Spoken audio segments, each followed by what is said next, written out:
प्यारे विद्यार्थियों नमस्कार। ਤੁਹਾਡਾ ਬਹੁਤ-ਬਹੁਤ ਸਵਾਗਤ ਹੈ ਤੁਹਾਡੇ ਆਪਣੇ YouTube ਚੈਨਲ ਇਲੈਕਟ੍ਰੀਕਲ ਗਿਆਨ ਦੇ ਵਿੱਚ।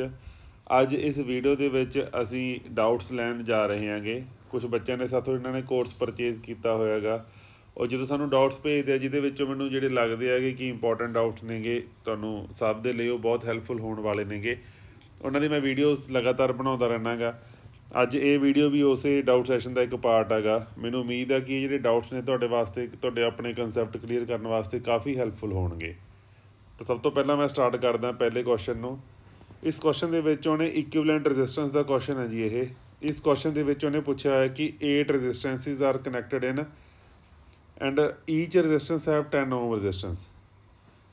8 ਰੈਜ਼ਿਸਟੈਂਸਿਸ ਨੇਗੀਆਂ ਜਿਹੜੀਆਂ ਲੱਗੀਆਂ ਹੋਈਆਂ ਨੇ ਇਸ ਤਰੀਕੇ ਦੇ ਨਾਲ, ਅਤੇ ਟੋਟਲ ਰੈਜ਼ਿਸਟੈਂਸ ਦੱਸਣੀ ਹੈ ਤੁਸੀਂ the point A and B, A ਅਤੇ B ਦੇ ਵਿਚਕਾਰ ਤੁਸੀਂ ਟੋਟਲ ਰੈਜ਼ਿਸਟੈਂਸ ਦੱਸਣੀ ਹੈਗੀ। ਸਭ ਤੋਂ ਪਹਿਲੀ ਗੱਲ ਤਾਂ ਇਹ ਧਿਆਨ ਰੱਖਿਓ ਬੱਚੇ, ਜਦੋਂ ਅਸੀਂ ਇਕੁਇਵਲੈਂਟ ਰੈਜ਼ਿਸਟੈਂਸ ਕੱਢਣੀ ਹੁੰਦੀ ਹੈਗੀ, ਇਹਦੇ ਵਿੱਚ ਤੁਹਾਨੂੰ ਦੇਖਣਾ ਪਏਗਾ ਕਿ ਕਿਹੜੀਆਂ ਰੈਜ਼ਿਸਟੈਂਸਿਸ ਸਰਕਟ ਦੇ ਵਿੱਚ ਹੈਗੀਆਂ ਨੇ ਅਤੇ ਕਿਹੜੀਆਂ ਨਹੀਂ ਹੈਗੀਆਂ। ਜਦੋਂ ਕਦੇ ਵੀ ਕਿਸੇ ਦੋ ਪੁਆਇੰਟਸ ਦੇ ਵਿਚਕਾਰ ਉਹਨੇ ਪੁੱਛਿਆ ਹੋਵੇ ਤਾਂ ਤੁਸੀਂ ਕੀ ਕਰਨਾ ਹੁੰਦਾ, ਜਿਵੇਂ A ਪੁਆਇੰਟ ਇਹ ਆ, B ਇਹ ਆ, ਤਾਂ ਆਪਣੇ ਵੱਲੋਂ ਇੱਕ ਵੋਲਟੇਜ ਸੋਰਸ ਮੰਨ ਲਓ। ਇੱਦਾਂ ਵੋਲਟੇਜ ਸੋਰਸ ਮੰਨ ਲਓ A ਅਤੇ B ਦੇ ਵਿਚਕਾਰ। ਇਹ ਤਰੀਕਾ ਹੈ, ਕੋਈ ਬੁੱਕ ਨਹੀਂ ਸਿਖਾਵੇਗੀ ਇਹ ਤਰੀਕਾ, ਇਹ ਆਪਣਾ ਇੱਕ ਦੇਸੀ ਤਰੀਕਾ ਬਣਾਇਆ ਹੋਇਆ ਹੈਗਾ ਤਾਂ ਕਿ ਤੁਹਾਨੂੰ ਹੈਲਪ ਹੋ ਜਾਵੇ। ਤਾਂ ਜਦੋਂ ਤੁਸੀਂ ਇੱਦਾਂ ਇਹਨੂੰ ਜੋੜੋਗੇ ਤਾਂ ਤੁਹਾਨੂੰ ਸਾਫ਼ ਪਤਾ ਲੱਗ ਜਾਏਗਾ ਕਿ ਜਿਹੜੀ ਆਹ 10 ਓਮ ਦੀ ਰੈਜ਼ਿਸਟੈਂਸ ਇੱਥੇ ਪਈ ਹੈਗੀ, ਇਹ ਕਿਸੇ ਪਾਸੇ ਵੀ ਕਨੈਕਟਡ ਨਹੀਂ ਹੈਗੀ। ਜੇ ਕਿਸੇ ਪਾਸੇ ਕਨੈਕਟਡ ਨਹੀਂ ਹੈਗੀ ਤਾਂ ਕਰੰਟ ਵੀ ਓਪਨ ਸਰਕਟ ਦੇ ਵਿੱਚ ਜਿਹੜਾ ਕਰੰਟ ਦੀ ਵੈਲਿਊ ਹੁੰਦੀ ਹੈਗੀ ਉਹ 0 ਹੁੰਦੀ ਹੈ। ਇਟ ਮੀਨਸ ਇਸ ਸਾਈਡ ਦੇ ਵਿੱਚ ਕਰੰਟ ਤੁਹਾਡਾ ਆਵੇਗਾ ਹੀ ਨਹੀਂ। ਤਾਂ ਸਰਕਟ ਦੇ ਵਿੱਚੋਂ ਇਸ ਰੈਜ਼ਿਸਟੈਂਸ ਨੂੰ ਅਸੀਂ ਕੱਢ ਸਕਦੇ ਹਾਂ ਵੀ ਇਹ ਰੈਜ਼ਿਸਟੈਂਸ ਸਾਡੀ ਸਰਕਟ ਦੇ ਵਿੱਚ ਹੈ ਹੀ ਨਹੀਂ। ਇਸ ਤੋਂ ਬਿਨਾਂ ਇੱਕ ਹੋਰ ਰੈਜ਼ਿਸਟੈਂਸ ਹੈਗੀ ਜਿਹੜੀ ਸਰਕਟ ਦੇ ਅੰਦਰ ਕਨੈਕਟਡ ਨਹੀਂ ਹੈਗੀ ਕਿਸੇ ਪਾਸਿਓਂ ਵੀ, ਉਹ ਇਹ ਰੈਜ਼ਿਸਟੈਂਸ ਹੈਗੀ। ਆਹ 10 ਓਮ ਦੀ ਰੈਜ਼ਿਸਟੈਂਸ ਵੀ ਇੱਥੇ ਹੈ ਨਹੀਂ ਗੀ। ਤਾਂ ਇਸ ਤੋਂ ਬਾਅਦ ਜਿਹੜੀਆਂ ਰੈਜ਼ਿਸਟੈਂਸਿਸ ਬਚ ਗਈਆਂ, ਇਹ ਸਾਡੀਆਂ ਸਾਰੀਆਂ ਸਰਕਟ ਦੇ ਵਿੱਚ ਹੈਗੀਆਂ ਨੇਗੀਆਂ। ਇਹਨਾਂ ਨੂੰ ਅਸੀਂ ਦੇਖ ਲੈਂਦੇ ਹਾਂ ਕਿਹੜੀ ਰੈਜ਼ਿਸਟੈਂਸ ਕਿਹਦੇ ਪੈਰਲ 'ਚ, ਕਿਹਦੇ ਸੀਰੀਜ਼ 'ਚ ਹੈਗੀ। ਓਕੇ ਜੀ। ਤਾਂ ਇਹਨੂੰ ਆਪਾਂ ਸੋਲਵ ਕਰਨ ਦੇ ਵਾਸਤੇ ਸਭ ਤੋਂ ਪਹਿਲਾਂ ਸਾਨੂੰ ਅਸੀਂ ਉਹ ਰੈਜ਼ਿਸਟੈਂਸ ਦੇਖਾਂਗੇ ਜਿਹੜੀ ਸਾਨੂੰ ਸਾਫ਼ ਦਿਖ ਜਾਵੇ ਸੀਰੀਜ਼ ਪੈਰਲਲ ਦੇ ਵਿੱਚ। ਤਾਂ ਜੇ ਆਪਾਂ ਇਸ 10 ਓਮ ਦੀ ਰੈਜ਼ਿਸਟੈਂਸ ਨੂੰ ਦੇਖੀਏ, ਇਸ 10 ਓਮ ਨੂੰ, ਇਹ 10 ਓਮ ਜਿੱਥੇ ਖਤਮ ਹੋ ਰਹੀ ਆ ਉੱਥੇ ਇੱਕ ਨਵੀਂ ਰੈਜ਼ਿਸਟੈਂਸ ਸ਼ੁਰੂ ਹੋ ਰਹੀ ਹੈਗੀ, ਆਹ 10 ਓਮ, ਕਿਉਂਕਿ ਆਹ ਪਾਸਾ ਤਾਂ ਕੱਟਿਆ ਗਿਆ ਨਾ ਹੁਣ। ਤਾਂ ਇਹ ਜਿਹੜੀਆਂ ਦੋਨੇ ਰੈਜ਼ਿਸਟੈਂਸਿਸ ਨੇਗੀਆਂ ਦੇ ਆਰ ਇਨ ਸੀਰੀਜ਼। ਤਾਂ ਸੀਰੀਜ਼ ਦੇ ਵਿੱਚ ਜੇ ਦੋ ਰੈਜ਼ਿਸਟੈਂਸ ਨੂੰ ਅਸੀਂ ਜੋੜ ਦਿੰਦੇ ਆਂਗੇ ਤਾਂ ਉਹਨਾਂ ਦੀ ਟੋਟਲ ਜਿਹੜੀ ਰੈਜ਼ਿਸਟੈਂਸ ਆ ਉਹ ਕਿੰਨੀ ਬਣ ਜਾਂਦੀ ਹੈਗੀ, 20 ਓਮ। ਉਹ ਕਿੰਨੀ ਬਣ ਜਾਏਗੀ, 20 ਓਮ ਬਣ ਜਾਏਗੀ।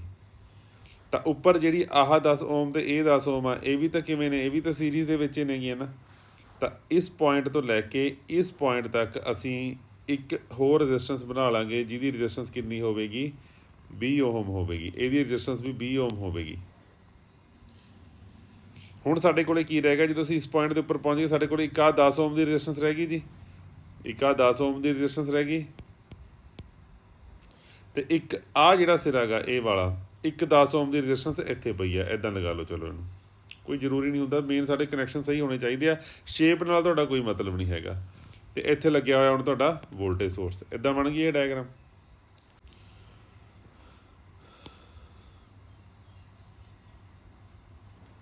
ਤਾਂ ਇਸ ਤੋਂ ਬਾਅਦ ਸਰਕਟ ਦੇ ਵਿੱਚ ਅਸੀਂ ਕੀ ਕਰਨਾ ਗਾ, ਇਸ ਤੋਂ ਬਾਅਦ ਸਾਨੂੰ ਸਾਫ਼ ਦਿਖ ਰਿਹਾ ਕਿ ਇਹ 20 ਓਮ, ਇਹ 20 ਓਮ ਅਤੇ ਇਹ 20 ਓਮ ਆਪਸ ਦੇ ਵਿੱਚ ਪੈਰਲ ਦੇ ਵਿੱਚ ਹੈ।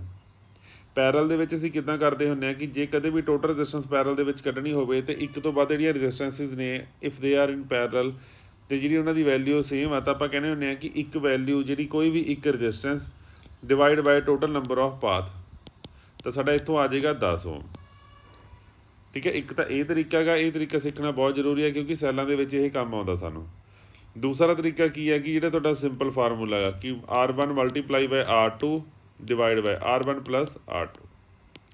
ਚਾਹੇ ਇੱਥੋਂ ਕੱਢ ਕੇ ਦੇਖ ਲਓ, ਆਂਸਰ ਦੋਨੇ ਪਾਸੇ ਸੇਮ ਆਵੇਗਾ। 400 ਡਿਵਾਈਡ ਬਾਈ 40 ਆ ਜਾਏਗਾ ਤੁਹਾਡਾ, ਇਹਦੇ ਨਾਲ ਕੱਟ ਜਾਏਗਾ ਅਤੇ ਤੁਹਾਡੇ 10 ਓਮ ਆ ਜਾਏਗੀ ਰੈਜ਼ਿਸਟੈਂਸ। ਤਾਂ ਇਟ ਮੀਨਸ ਆਹ ਜਿਹੜੀਆਂ ਦੋ ਰੈਜ਼ਿਸਟੈਂਸਿਸ ਨੇਗੀਆਂ, ਅਸੀਂ ਇਹਨਾਂ ਨੂੰ ਖਤਮ ਕਰਕੇ, ਆਹ ਦੋ ਰੈਜ਼ਿਸਟੈਂਸ ਨੂੰ ਇਹਨੂੰ ਖਤਮ ਕਰਕੇ ਅਤੇ ਇਹਨੂੰ ਖਤਮ ਕਰਕੇ, ਇਹਨਾਂ ਦੋਨਾਂ ਦੀ ਥਾਂ 'ਤੇ ਸਿਰਫ ਇੱਕ ਰੈਜ਼ਿਸਟੈਂਸ ਲਗਾ ਸਕਦੇ ਹਾਂ। ਉਸ ਰੈਜ਼ਿਸਟੈਂਸ ਦੀ ਵੈਲਿਊ ਕਿੰਨੀ ਹੋਏਗੀ, ਜਿਹੜੀ ਅਸੀਂ ਆਹ ਕੱਢੀ ਹੈਗੀ, ਉਹ ਕਿੰਨੀ ਹੈਗੀ ਬੱਚਿਓ, 10 ਓਮ ਹੈ। ਤਾਂ ਹੁਣ ਇਹ ਤਿੰਨੇ ਰੈਜ਼ਿਸਟੈਂਸ ਆਪਸ ਦੇ ਵਿੱਚ ਸੀਰੀਜ਼ ਦੇ ਵਿੱਚ ਨੇ। ਸੀਰੀਜ਼ ਦੇ ਵਿੱਚ ਜਿਹੜੀ ਟੋਟਲ ਰੈਜ਼ਿਸਟੈਂਸ ਹੁੰਦੀ ਹੈ R1 plus R2 plus R3 ਕਰਕੇ ਅਸੀਂ ਕੱਢ ਸਕਦੇ ਹਾਂ ਕਿ ਟੋਟਲ ਸਾਡੇ ਕੋਲ ਕਿੰਨੀ ਆ ਗਈ ਜੀ, 30 ਓਮ। ਤਾਂ ਆਂਸਰ ਦੇ ਵਿੱਚ ਦੇਖ ਲਓ ਜੀ 30 ਓਮ ਕਿੱਥੇ ਪਿਆ ਹੈਗਾ।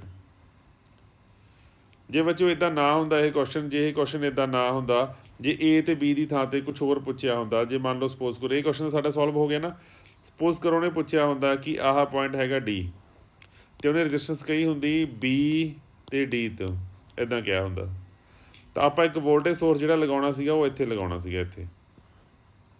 ਤੇ ਇਸ ਕੁਐਸਚਨ ਵਾਸਤੇ ਸਾਡੇ ਕੋਲ ਜਿਹੜੀਆਂ ਨਿਗਲੈਕਟ ਕਰਨੀਆਂ ਸੀਗੀਆਂ ਅਸੀਂ, ਉਹ ਇੱਕ ਤਾਂ ਆਹ ਇਹ ਓਪਨ ਪਈ ਹੈ, ਇੱਕ ਇਹ ਓਪਨ ਪਈ ਹੈ, ਇਹ ਨਿਗਲੈਕਟ ਹੋਣੀਆਂ ਸੀਗੀਆਂ। ਉਸ ਵੇਲੇ ਸਰਕਟ ਸਾਡੀਆਂ, ਅੱਛਾ ਉਸ ਵੇਲੇ ਜਿਹੜੀ ਵੈਲਿਊ ਸੀ ਉਹ ਬਦਲ ਜਾਣੀ ਸੀ। ਦੇਖੋ ਆਹ 10 ਓਮ, ਆਹ 10 ਓਮ ਤੇ ਆਹ 10 ਓਮ, ਇਹ ਆਪਸ ਦੇ ਵਿੱਚ ਸੀਰੀਜ਼ 'ਚ ਆ ਜਾਣੀਆਂ ਸੀਗੀਆਂ। ਜੇ ਇਹਨੂੰ ਸੀਰੀਜ਼ ਸੋਲਵ ਕਰਦੇ ਉਸ ਤੋਂ ਬਾਅਦ ਇਹ 3 30 ਤੇ ਆਹ 10, ਇਹ ਆਪਸ ਦੇ ਵਿੱਚ ਕਿਵੇਂ ਸੋਲਵ ਕਰਨੀਆਂ ਪੈਣੀਆਂ ਸੀ, ਪੈਰਲ ਦੇ ਵਿੱਚ, ਉਸ ਤੋਂ ਬਾਅਦ ਸੀਰੀਜ਼ ਦੇ ਵਿੱਚ। ਇਹਦਾ ਮਤਲਬ ਕੀ ਹੈਗਾ, ਕਿਸੇ ਵੀ ਸਰਕਟ ਦੇ ਹਰ ਕਾਰਨਰ ਦੇ ਉੱਪਰ ਜਦੋਂ ਆਪਾਂ ਰੈਜ਼ਿਸਟੈਂਸ ਕੈਲਕੂਲੇਟ ਕਰਦੇ ਆਂਗੇ ਤਾਂ ਵੱਖੋ ਵੱਖਰੇ ਕਾਰਨਰਸ ਦੇ ਉੱਪਰ ਰੈਜ਼ਿਸਟੈਂਸ ਵੀ ਵੱਖੋ ਵੱਖਰੀ ਹੁੰਦੀ ਹੈ, ਕਿ ਜ਼ਰੂਰੀ ਨਹੀਂ ਹੁੰਦਾ ਕਿ ਹਰ ਰੈਜ਼ਿਸਟੈਂਸ ਜਿਹੜੀ ਹੈ ਕੋਈ ਸਰਕਟ ਆ ਜਿਹੜਾ ਉਹਨੂੰ ਆਪਾਂ ਕਿਤੋਂ ਵੀ ਜੋੜੇ ਜਾਈਏ ਤੇ ਆਨਸਰ ਹਮੇਸ਼ਾ ਸੇਮ ਆਵੇ, ਇਹ ਨਹੀਂ ਹੁੰਦਾ ਹੈਗਾ। ਠੀਕ ਹੈ ਜੀ, ਇਹ ਗੱਲ ਕਲੀਅਰ ਹੋ ਗਈ। ਨੈਕਸਟ ਕੁਐਸਚਨ ਵੱਲ ਵੱਧਦੇ ਆਂਗੇ। ਨੈਕਸਟ ਕੁਐਸਚਨ ਦੇਖੋ ਜੀ। ਨੈਕਸਟ ਕੁਐਸਚਨ ਦੇ ਵਿੱਚ ਉਹਨੇ ਕਿਹਾ ਇਹ 50 volt battery is connected across 10 ohm resistance, the current is 4.5 ampere, internal resistance of the battery is. ਪਹਿਲਾਂ ਤਾਂ ਆਪਾਂ ਹਮੇਸ਼ਾ ਜਦੋਂ ਇੱਦਾਂ ਦਾ ਕੋਈ ਕੁਐਸਚਨ ਦਿੱਤਾ ਹੁੰਦਾ ਅਸੀਂ ਉਹਦੀ ਡਾਇਗਰਾਮ ਬਣਾਉਣੀ ਹੁੰਦੀ ਹੈਗੀ। ਅਸੀਂ ਡਾਇਗਰਾਮ ਬਣਾਉਣੇ, ਉਹਨੇ ਕਿਹਾ ਹੈਗਾ ਜਿੰਨਾ ਕੁ ਉਹ ਕਹੀ ਜਾਂਦਾ ਉਹਨਾਂ ਕੁ ਲਿਖੀ ਜਾਓ। ਇਹ 50 volt battery is connected to 10 ohm resistance. 50 volt ਦੀ ਇੱਕ ਬੈਟਰੀ ਹੈ, ਇੱਕ ਆਪਾਂ ਬੈਟਰੀ ਬਣਾ ਲਈ। ਕਾਹਦੇ ਨਾਲ ਲੱਗੀ ਹੋਈ ਹੈਗੀ, ਇਹ ਰੈਜ਼ਿਸਟੈਂਸ ਨਾਲ ਲੱਗੀ ਹੋਈ ਹੈ, ਜਿਹਦੀ ਰੈਜ਼ਿਸਟੈਂਸ ਹੈ ਕਿੰਨੀ ਹੈਗੀ 10 ਓਮ, ਤੇ ਬੈਟਰੀ ਕਿੰਨੇ ਦੀ ਹੈ 50 ਵੋਲਟ ਦੀ ਹੈ। ਬੈਟਰੀ ਮਤਲਬ ਪੋਜ਼ਿਟਿਵ ਇੱਕ negative. The current is 4.5 ampere, current ਜਿਹੜਾ ਫਲੋ ਹੋ ਰਿਹਾ ਉਹ 4.5 ਐਂਪੀਅਰ ਹੋ ਰਿਹਾ ਹੈਗਾ, ਇਹ ਸਾਨੂੰ ਪਤਾ ਲੱਗ ਗਿਆ ਇੱਥੇ। The internal resistance of the battery is, ਹੁਣ ਉਹਨੇ ਪੁੱਛਿਆ ਹੈਗਾ ਇੰਟਰਨਲ ਰੈਜ਼ਿਸਟੈਂਸ ਕਿੰਨੀ ਹੋਵੇਗੀ। ਇੰਟਰਨਲ ਰੈਜ਼ਿਸਟੈਂਸ ਵਾਸਤੇ ਰਾਜੇ ਇੱਕ ਚੀਜ਼ ਧਿਆਨ ਨਾਲ ਦੇਖੋ, ਇਸ ਸਰਕਟ ਦੇ ਵਿੱਚ ਸਾਨੂੰ ਕਿਤੇ ਵੀ ਇੰਟਰਨਲ ਰੈਜ਼ਿਸਟੈਂਸ ਹੈ ਨਹੀਂ। ਕਿਉਂਕਿ ਸਰਕਟ ਦੇ ਵਿੱਚ ਉਹਨੇ ਕੁਐਸਚਨ ਦੇ ਵਿੱਚ ਇਸ ਪੁਆਇੰਟ ਤੋਂ ਪਹਿਲਾਂ ਇੰਟਰਨਲ ਰੈਜ਼ਿਸਟੈਂਸ ਦੀ ਕਿਤੇ ਗੱਲ ਨਹੀਂ ਕੀਤੀ ਸੀਗੀ, ਤਾਂ ਕਰਕੇ ਡਾਇਗਰਾਮ ਬਣਾਉਣ ਵੇਲੇ ਸਾਨੂੰ ਪਤਾ ਵੀ ਨਹੀਂ ਸੀਗਾ ਕਿ ਇਹਦੇ ਵਿੱਚ ਅਸੀਂ ਇੰਟਰਨਲ ਰੈਜ਼ਿਸਟੈਂਸ ਲਗਾਉਣਾ ਜਾਂ ਨਹੀਂ ਲਗਾਉਣਾ। ਤਾਂ ਹੁਣ ਜਦੋਂ ਉਹਨੇ ਇੰਟਰਨਲ ਰੈਜ਼ਿਸਟੈਂਸ ਪੁੱਛੀ ਹੈਗੀ ਤਾਂ ਸਾਨੂੰ ਇਹ ਗੱਲ ਆਪਣੇ ਵੱਲੋਂ ਪਤਾ ਹੋਣੀ ਚਾਹੀਦੀ ਹੈ ਕਿ ਜਦੋਂ ਉਹ ਬੈਟਰੀ ਦੀ ਗੱਲ ਕਰੇਗਾ internal resistance is always connected in series. ਇਹਦਾ ਮਤਲਬ ਇੱਥੇ ਇੱਕ ਰੈਜ਼ਿਸਟੈਂਸ ਲੱਗੀ ਹੋਈ ਹੈ ਜਿਹਦੀ ਸਾਨੂੰ ਵੈਲਿਊ ਪਤਾ ਨਹੀਂ ਹੈਗੀ, ਤੇ ਇਹ ਵੈਲਿਊ ਹੈ ਜਿਹੜੀ ਅਸੀਂ ਇਹਨੂੰ ਕੈਲਕੂਲੇਟ ਕਰਨਾ ਹੈਗਾ। ਇਹਨੂੰ ਕੈਲਕੂਲੇਟ ਕਰਨ ਦੇ ਤਰੀਕਾ ਕੀ ਹੈਗਾ ਬੱਚਿਓ, ਪਹਿਲੀ ਗੱਲ ਤਾਂ ਇਹ ਦੇਖੋ ਕਿ 50 ਵੋਲਟ ਇੱਥੋਂ ਚੱਲਿਆ ਹੈਗਾ, ਇੱਥੇ ਵੋਲਟੇਜ ਕਿੰਨੀ ਹੈਗੀ, ਇੱਥੇ ਵੋਲਟੇਜ ਕੱਢ ਸਕਦੇ ਆਪਾਂ ਕਿੰਨੀ ਹੈ, ਇਸ ਵੋਲਟੇਜ ਦੇ ਕ੍ਰਾਸ, ਇੱਥੇ ਇਸ ਟਰਮੀਨਲ ਲੋਡ ਦੇ ਕ੍ਰਾਸ, ਇਹਦੇ ਕ੍ਰਾਸ ਜਿਹੜੀ ਵੋਲਟੇਜ ਹੋਏਗੀ, voltage is equal to I into R. I into R ਮਤਲਬ ਕਰੰਟ ਕਿੰਨਾ ਹੈਗਾ, ਕਰੰਟ ਕਿੰਨਾ ਤੁਹਾਡਾ 4.5 ਹੈਗਾ, ਕਿਉਂਕਿ ਪੂਰੇ ਸਰਕਟ ਦੇ ਵਿੱਚ ਇੱਕੋ ਹੀ ਕਰੰਟ ਫਲੋ ਹੋ ਰਿਹਾ ਨਾ, ਸੀਰੀਜ਼ ਸਰਕਟ ਹੈਗਾ ਇਹ। ਤਾਂ 4.5 ਨੂੰ ਜਦੋਂ ਅਸੀਂ ਮਲਟੀਪਲਾਈ ਕਰਾਂਗੇ ਆਰ ਦੇ ਨਾਲ, ਆਰ ਸਾਡੀ ਕਿੰਨੀ ਹੈ 10, ਤਾਂ ਇੱਥੋਂ ਸਾਨੂੰ ਪਤਾ ਲੱਗ ਗਿਆ, ਕੀ ਪਤਾ ਲੱਗ ਗਿਆ, ਸਾਨੂੰ ਪਤਾ ਲੱਗ ਗਿਆ ਵੀ ਟੋਟਲ ਜਿਹੜੀ ਇੱਥੇ ਵੋਲਟੇਜ ਆਈ ਹੈ ਦੈਟ ਇਜ਼ 45 ਵੋਲਟ। ਤਾਂ ਸਾਨੂੰ ਇਹ ਗੱਲ ਪਤਾ ਲੱਗੀ ਕਿ ਜਿਹੜੀ ਬੈਟਰੀ ਟੋਟਲ ਵੋਲਟੇਜ ਜਿਹਦੀ ਬੈਟਰੀ ਦੀ 50 ਵੋਲਟ ਸੀਗੀ, ਤੇ ਸਾਡੇ ਕੋਲ ਕਿੰਨੀ ਆਈ ਆ ਉਹ ਵੋਲਟੇਜ ਸਿਰਫ 45 ਵੋਲਟ। ਤਾਂ ਬਾਕੀ ਵੋਲਟੇਜ ਕਿੱਥੇ ਜਾ ਸਕਦੀ ਹੈ, ਸੀਰੀਜ਼ ਦੇ ਵਿੱਚ ਤਾਂ ਡਰੋਪ ਹੀ ਹੁੰਦੀ ਇਹਦਾ ਮਤਲਬ ਇੱਥੇ ਜਿਹੜੀ ਵੋਲਟੇਜ ਡਰੋਪ ਹੋਈ ਹੈ ਉਹ ਕਿੰਨੀ ਵੋਲਟੇਜ ਡਰੋਪ ਹੋਈ ਹੈਗੀ, 5 ਵੋਲਟ ਇੱਥੇ ਡਰੋਪ ਹੋਈ ਹੈ। ਹੁਣ ਸਾਨੂੰ ਪਤਾ ਲੱਗ ਗਿਆ ਕਿ ਇੰਟਰਨਲ ਰੈਜ਼ਿਸਟੈਂਸ ਦੇ ਅਕ੍ਰੋਸ ਵੋਲਟੇਜ ਡਰੋਪ ਕਿੰਨਾ, ਵੋਲਟੇਜ ਡਰੋਪ ਪਤਾ ਲੱਗ ਗਿਆ ਸਾਨੂੰ ਕਿੰਨਾ ਹੈਗਾ, ਵੋਲਟੇਜ ਡਰੋਪ ਸਾਨੂੰ ਪਤਾ ਲੱਗ ਗਿਆ 5 ਵੋਲਟ ਹੈਗਾ। ਜੇ ਇੱਥੇ ਅਸੀਂ ਕੱਢਣਾ ਕੀ ਹੈ, ਇੱਥੇ ਅਸੀਂ ਰੈਜ਼ਿਸਟੈਂਸ ਨੂੰ ਤਾਂ ਕੈਲਕੂਲੇਟ ਕਰਨਾ ਹੈਗਾ, ਇੱਥੇ ਕਰੰਟ ਪਤਾ ਲੱਗ ਸਕਦਾ ਹੈਗਾ, ਬਿਲਕੁਲ ਉਹੀ ਕਰੰਟ ਆ ਜਿਹੜਾ ਪੂਰੇ ਸਰਕਟ 'ਚ ਫਲੋ ਹੋ ਰਿਹਾ। ਤਾਂ ਜਿਹੜੀ ਇੱਥੇ ਰੈਜ਼ਿਸਟੈਂਸ ਜਿਹੜਾ ਕਰੰਟ ਹੈਗਾ, ਕਰੰਟ ਇਜ਼ 4.5 ਐਂਪੀਅਰ। ਤਾਂ ਹੁਣ ਸਾਨੂੰ ਕੀ ਇੱਕ ਚੀਜ਼ ਨਹੀਂ ਪਤਾ ਹੈਗੀ ਬਸ, ਰੈਜ਼ਿਸਟੈਂਸ ਦਾ ਫਾਰਮੂਲਾ ਕੀ ਹੁੰਦਾ, ਜਿਹੜਾ ਇੱਥੇ ਟੋਟਲ ਵੋਲਟੇਜ ਡਰੋਪ ਹੈਗਾ, ਕਿੰਨਾ ਵੋਲਟੇਜ ਡਰੋਪ ਹੈਗਾ, ਤੇ ਇੱਥੇ ਕਿੰਨੀ ਕਰੰਟ ਕਿੰਨਾ ਫਲੋ ਹੋ ਰਿਹਾ ਹੈਗਾ। ਵੋਲਟੇਜ ਡਰੋਪ ਸਾਡਾ ਕਿੰਨਾ ਹੈਗਾ 5, ਓਕੇ ਜੀ, ਤੇ ਕਰੰਟ ਸਾਡਾ ਕਿੰਨਾ ਹੈਗਾ 4.5। ਇਹਨੂੰ ਸੋਲਵ ਕਰਕੇ ਦੇਖ ਲਓ ਜੀ, ਉੱਪਰ ਆਪਾਂ 10 ਕਰਕੇ ਇਹਨੂੰ ਆਹ ਹੋ ਜਾਏਗਾ 9 ਆ ਗਿਆ, ਤਾਂ 10 ਡਿਵਾਈਡ ਬਾਈ 9 ਸਾਡੇ ਕੋਲੇ ਇਹ ਸਾਡੇ ਕੋਲੇ ਆ ਗਿਆ। ਤਾਂ ਇਹ ਰੈਜ਼ਿਸਟੈਂਸ ਹੈਗੀ ਸਾਡੀ, ਦੇਖ ਲਓ 10 ਕਿੱਥੇ 0 ਨਹੀਂ ਹੈਗੀ, 5 ਨਹੀਂ ਬਣਦੀ ਹੈਗੀ, 1.1 ਬਣੇਗੀ ਜੀ, ਕਰਕੇ ਦੇਖ ਲਓ ਡਿਵਾਈਡ। ਠੀਕ ਹੈ, ਤਾਂ ਕੁਐਸਚਨ ਸਮਝ ਆ ਗਿਆ ਜੀ। ਤਾਂ ਹਮੇਸ਼ਾ ਇੱਕ ਗੱਲ ਤੁਹਾਨੂੰ ਮੈਂ ਹੋਰ ਦੱਸ ਦਾਂਗਾ, ਕਈ ਵਾਰੀ ਇੱਥੇ ਤੁਹਾਨੂੰ ਕੀ ਦਿੱਤਾ ਸੀ, ਇੱਥੇ ਬੈਟਰੀ ਦੀ ਨਾ ਵੋਲਟੇਜ ਦਿੱਤੀ ਹੋਈ ਸੀਗੀ।